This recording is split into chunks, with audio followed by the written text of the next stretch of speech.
আমার ভাইটা মারা গেছে, ওই অবস্থায় লাশটা দাফন কাফন না করেই তারা ওই সম্পত্তি দাবি করছে, জোরপূর্বক মিডিয়া আনছে, বাহিরে থেকে লোক ভাড়া করে আনছে, চাপ সৃষ্টি করছে।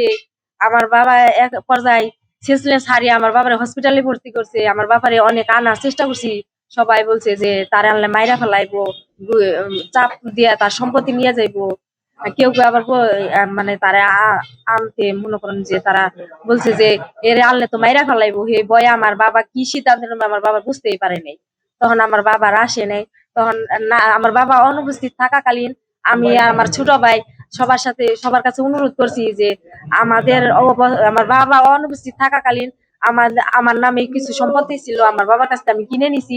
সেটার বিনিময়ে আমার ভাই বাস্তারে দিয়া আপনারা এই মীমাংসাটা করেন, আমার ভাইয়ের লাশটা দাফন করেন।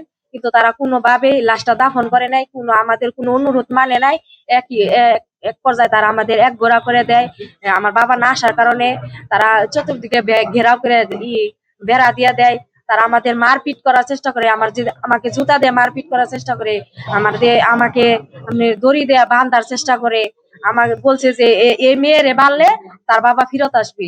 তারা কিন্তু একবারও বলে নাই যে তোমার বাবারে আসতে বলো, যে আমরা সুন্দরভাবে একটা সামাজিক পরিবেশে তোমার ভাইয়ের লাশ দাফন করব এবং তোমার বাবার কাছে আমরা অনুরোধ করবো বাচ্চা দুইটার তোমরা একটা ব্যবস্থা করো। কিন্তু তারা সেটা বলে না। তারা বলছে যে তোমার বাবারে যেভাবে হোক আনো, তোমার বাবা আগে সম্পত্তি দিবে, তারপরে লাশ দাফন হবে। তখন আমি বলছি সম্পত্তি তো আপনারা 2 দিন পরেও নিতে পারবেন, বা লাশ দাফনের পরেও নিতে পারবেন, বা একদিন পরেও নিতে পারবেন। আপনারা যদি দাবি করেন আমার বাবা দিতে বাধ্য, কিন্তু কেন আপনারা এরকম অন্যায় অভিযোগটা আপনারা করতেছেন? এটা তো সামাজিক কোনো আইনে চলে না।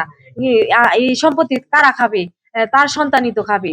আমার বাবা তার অন্য কোনো বিবাহ করে নাই, অন্য কোনো সন্তান নাই, এরাই তো খাবে।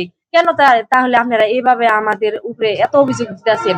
কোন পর্যায়ে তারা মানতেছে না। তার আমি অনেক কান্নাকাটি করছি, অনেক হাতে পায়ে ধরছি, অনেক এক সময় তারা ওই আমার জায়গার বিনিময়ে তারা লাশটা শেষ পর্যায়ে মাগরিবের আজানের আগে দাফন করার কার্যক্রমটা চালায়। কিন্তু ওই মুহূর্তে লাশটার অবস্থা অনেক হয়ে যায়। কিন্তু আমার গ্রহণ এই সমাজের মধ্যে একটা বঞ্চিত করা হয়েছে। আমার ভাইয়ের লাশটা দেখতে, কবরটা দেখতে দেয় না। আমার বড় ভাইয়ের লাশকে জিম্মি করে তারা সম্পত্তির জন্য চাপ প্রয়োগ করে আমার বাবাকে।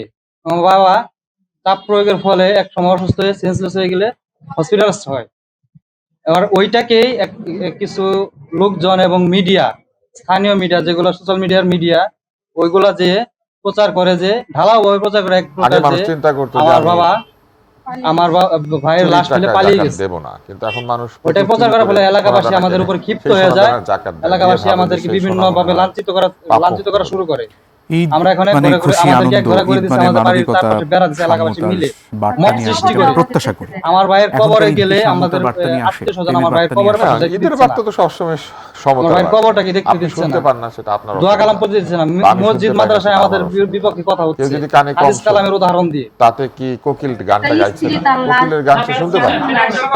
আমরা চাই যে আমাদের যে সামাজিক ভাবে মানহানি হয়েছে, আমার বাবার অভিযোগ হয়েছে, সেই বার্তা তো এটা সঠিক তদন্ত করে আপনি বুঝতে পারছেন যেভাবে মিডিয়ার মাধ্যমে এগুলো মিডিয়ার মাধ্যমে সময়গুলোতে আমার বাবাকে সম্মানে এই বিষয়টাকে মীমাংসা করে দেওয়া হোক, সবাইকে জানিয়ে দেওয়া হোক।